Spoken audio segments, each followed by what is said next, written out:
Hi, my name is Peyton, and welcome to my Educational Technology Screencast.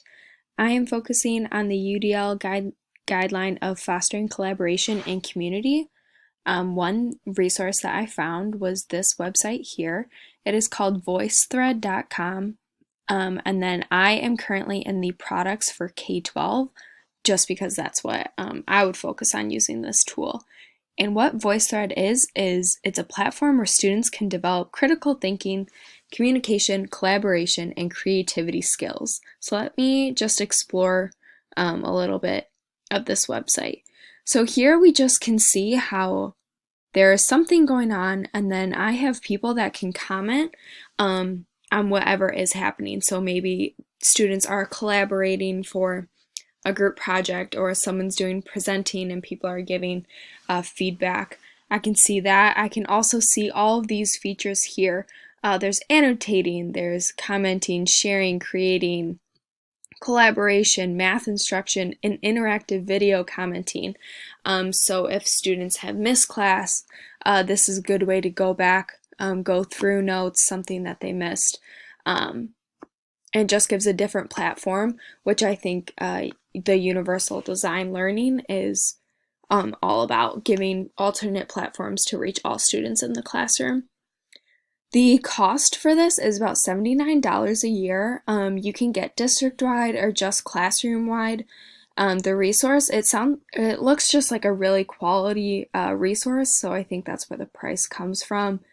So you can get just for the classroom, for the whole school, as well as the district. So lots of different options in that way.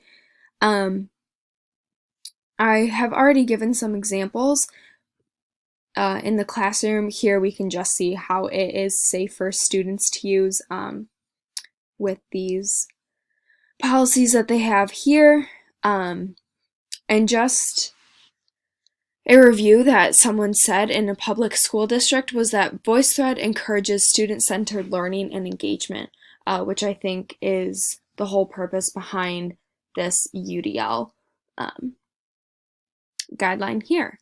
So let's look at the other tool that I've found. It's focusing on this increased mastery-oriented feedback. And the main point in this is just providing feedback that's actually helpful for students, something that is frequent, timely, and specific. And I found that that's hard, especially with written papers or written feedback. So I found this website. It is called Kanzenia. I'm not sure if I'm saying that right, but what it is that it's just better feedback on student work. It is free to download, so that's awesome because we all love free things.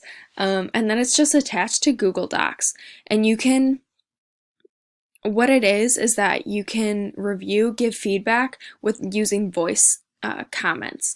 So you don't need to handwrite all of them. So you can leave voice comments. You can have automatic rubrics that highlight stuff that is already in the student's work. So you would have to like plan a little more, but then you would be able to just give the feedback that's really helpful. We also see lessons and explainer videos so that you don't have to keep saying the same thing over and over and over again. They have features, so these features, they also can separate them by subjects, which I thought was pretty cool. And then you also have these different, like, what your teaching practice is. So you have, like, project-based or place-based learning, peer learning, formative assessment, a flipped classroom. So just lots of different options that we can see here through the entire thing. We also see how much teachers love it.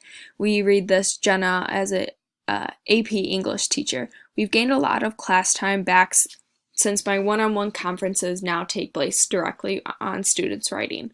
So Jenna uses this, uses it, and then she gives the feedback right away.